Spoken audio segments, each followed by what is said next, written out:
Bonjour YouTube, j'espère que ça va bien, c'est Voltar. Aujourd'hui, on se retrouve pour une nouvelle vidéo sur ma chaîne concernant Super Mario Wonder et le tout nouveau trailer de Nintendo. C'était une belle surprise de voir toutes sortes de nouveautés concernant ce jeu qui sort le 20 octobre. Par contre, je crois que Nintendo nous cache encore certains éléments, donc aujourd'hui je vous parle non seulement de certains détails cachés que j'ai découverts durant ce nouveau direct, mais également quelques théories concernant des éléments que Nintendo ont peut-être cachés jusqu'à maintenant. Sans plus tarder, c'est parti, regardons tout ça ensemble et sachez que si jamais de votre côté vous avez également remarqué des éléments que je ne mentionne pas durant cette vidéo-ci, n'hésitez pas à me dire en commentaire quelques trucs que vous avez trouvés à travers votre visionnement.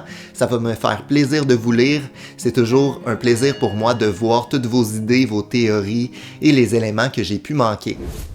Il y a 10 éléments que je souhaitais vous partager aujourd'hui. On se retrouve avec donc notre ennemi qui se transforme en château et qui ravage ce nouveau royaume-là. Il y a des éléments plutôt intéressants qui sont pas tant mis en valeur, c'est la présence de Kamek et Bowser Jr. durant cette séquence. Je crois donc qu'on va retrouver ces deux personnages cultes durant notre aventure. D'ailleurs, je crois que Bowser Jr. était présent dès l'arrivée du premier trailer, puisqu'il s'agit selon moi du boss qui nous est présenté à répétition durant le premier trailer et encore une fois durant ce gameplay de 15 minutes. On retrouve donc cette espèce de Bowser Jr. qui semble avoir été modifié, transformé un peu à la manière de Bowser sous l'influence d'une fleur. Donc on peut s'attendre que juste avant notre arrivée durant ce combat-là, on se retrouve donc avec un Bowser Jr. qui touche une fleur prodige afin de se transformer et développer de nouveaux pouvoirs. Ça me semble clair que ce boss-là est Bowser Jr. Il a son habit traditionnel, donc son espèce de petit foulard autour du cou.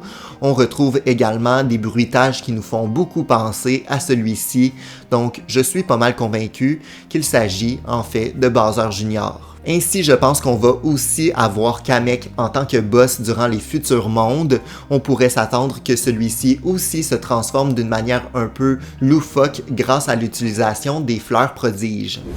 Deuxième élément, on se retrouve avec Capitaine Toad durant une courte séquence à la fin de la présentation. En effet, on retrouve ce personnage plutôt culte dans ce nouveau jeu. Ça m'a fait plaisir de le revoir. En fait, il semble découvrir, tout comme nous, le nouveau royaume des fleurs. Il semble avoir un peu un rôle passif à travers notre aventure, où celui-ci va un peu nous suivre et tout simplement découvrir les nouveaux paysages, les nouveaux ennemis. On va souvent le croiser, ça m'étonne même pas qu'il nous donne un badge lorsqu'on le trouve sur la map monde. Ça pourrait être assez intéressant comme interaction. Essayez à chaque monde de trouver Capitaine Toad afin de débloquer un badge plutôt utile durant notre gameplay. Pour continuer sur ma lancée des badges, je voulais mentionner les 3 types que j'ai trouvés concernant les nouveaux badges de ce jeu. C'est par exemple avec ces badges orange qu'on se retrouve avec des capacités comme le grappin ou encore le parachapeau qui nous permet de flotter un petit peu. On se retrouve aussi avec des espèces de sauts chargés où on peut sauter plus haut grâce à ceux-ci. Je l'avais d'ailleurs un peu prédit durant ma vidéo précédente, donc j'étais plutôt fier de moi pour ça. La deuxième catégorie de badges, c'est ceux qui sont bleus et qui représentent des capacités plus passives. Par exemple, on se retrouve avec la capacité de pouvoir attirer les pièces vers nous comme une sorte d'aimant. Le dernier type de badge se trouve à être des badges un peu plus dorés, fleuris. Ceux-ci ajustent notre gameplay de manière plutôt majeure, donc rend notre personnage invisible ou encore nous fait courir de façon permanente à travers tout le niveau. Nintendo nous a gardé quelques secrets concernant ces badges-là, dont certains pouvoirs qui sont toujours cachés. Donc on voit à peu près la moitié des badges lors du 15 minutes de gameplay. Donc j'ai un peu supposé ce que les autres pouvoirs pourraient faire. J'ai pensé qu'il y aurait un badge plutôt utile de manière passive, donc un badge bleu, qui pourrait nous montrer notre progression à travers le niveau. On pourrait donc se retrouver avec une barre au-dessus de notre écran qui nous montre un peu où on est rendu par rapport à la fin du niveau pour savoir, bon, est-ce que j'ai à peu près récolté tout lorsque j'arrive vers la fin. Un autre badge passif pourrait tout simplement être un badge qui double le nombre de pièces qu'on a obtenues à travers un niveau, ou encore un badge qui nous permet de devenir miniature tout au long de celui-ci. Ça pourrait être un challenge plutôt intéressant de refaire certains niveaux en version mini grâce à ce badge-là et débloquer par exemple plus de pièces lorsqu'on accomplit ceci sans se faire toucher. Donc je pense que c'est un bon challenge plutôt intéressant. Quatrième élément plutôt intéressant, on se retrouve avec le retour des maisons hantées, un peu à la manière des New Super Mario Bros, mais également des jeux plus anciens. C'est un classique des Mario 2D d'avoir des niveaux dans des maisons hantées, et j'étais plutôt content de voir une de ces maisons hantées-là, et ça nous montre qu'il y a certaines nouveautés, mais que Nintendo a tout de même gardé des éléments de leur ancien jeu, ce qui est plutôt intéressant aussi. Au tout début du 15 minutes de gameplay, on voit nos personnages arriver dans le royaume des fleurs et j'ai aperçu qu'en background, donc en arrière-plan, on se retrouvait avec le royaume champignon. Donc on voit en fait que le royaume champignon et le royaume des fleurs sont deux endroits plutôt accessibles. C'est pas comme dans le film Super Mario Bros où on avait des îles différentes pour un peu séparer les différents royaumes. Là, on voit vraiment que chaque royaume est voisin et que nos personnages peuvent s'y déplacer à pied. On voit vraiment la transition en arrière-plan du royaume champignon vers le royaume des fleurs. Donc c'est un ajout plutôt intéressant à l'univers de Mario. Pourquoi nos personnages sont pas allés découvrir ce royaume-là auparavant? C'est plutôt étrange, mais c'est quand même intéressant de se dire qu'il s'agit en fait de deux lieux assez accessibles, assez près. Durant le Nintendo Direct, on se retrouve avec une séquence qui nous montre l'ensemble du premier monde et j'étais plutôt surpris de voir le nombre de niveaux disponibles dans celui-ci. Lorsqu'on observe la vue d'ensemble de la map, on se retrouve avec différentes icônes, par exemple une icône qui représente le château, donc le boss final du monde, mais également des points blancs. Il y a des petits points qui représentent selon moi des défis qui nous permettent de débloquer des badges ou encore des graines afin de débloquer certains niveaux, mais on se retrouve aussi avec des gros points blancs.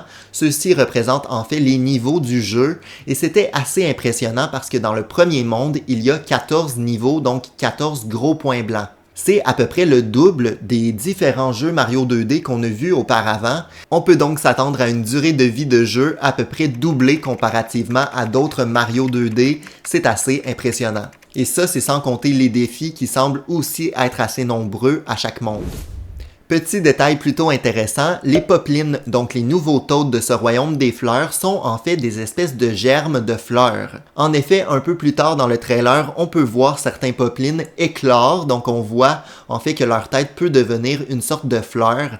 C'est assez un détail plutôt intéressant, je trouve, pour le design de ces personnages-là qui sont encore plus mignons une fois éclos.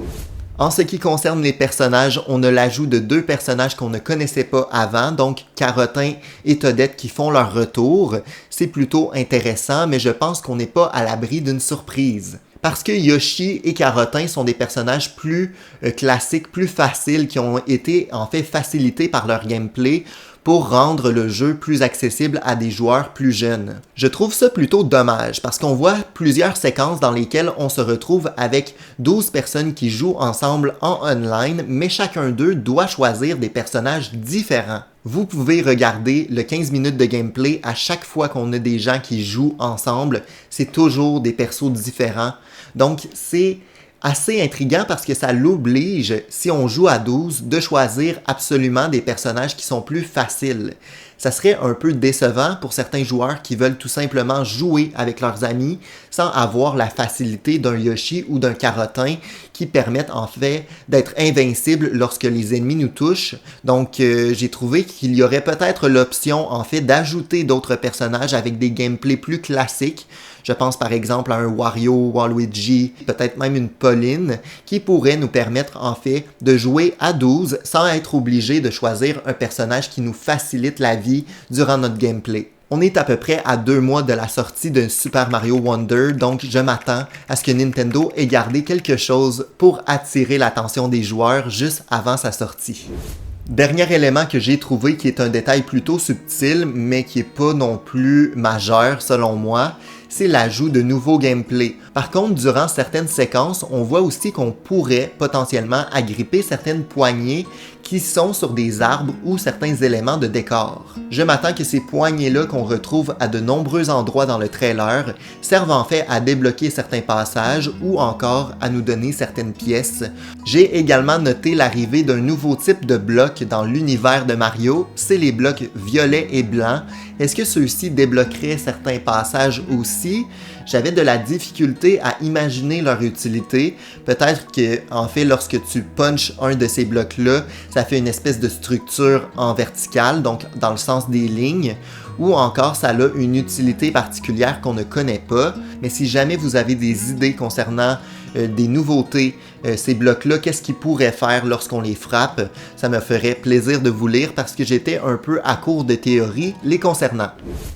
10e élément que j'ai remarqué durant mon visionnement, on se retrouve avec une map qui semble assez linéaire. Oui, on a des zones plus ouvertes où on peut choisir à quel moment on va visiter tel niveau, mais je pense que globalement, la map des mondes est assez linéaire, mais on se retrouve avec un détail plutôt intéressant. En effet, on peut explorer, dans le fond, les mondes de manière chronologique. Donc, monde 1, monde 2, monde 3, mais on semble devoir quand même passer sur les îles pétales, donc les îles du centre, au moins une fois durant notre transition entre les mondes. Ainsi, je pense qu'à chaque fois, il faudra aller vers les îles du centre afin de débloquer le passage vers le prochain monde, ce qui nous permet un peu de sortir de la routine, avoir un moment de transition entre nos deux mondes, ce qui est un ajout plutôt intéressant à notre parcours et à notre exploration des lieux.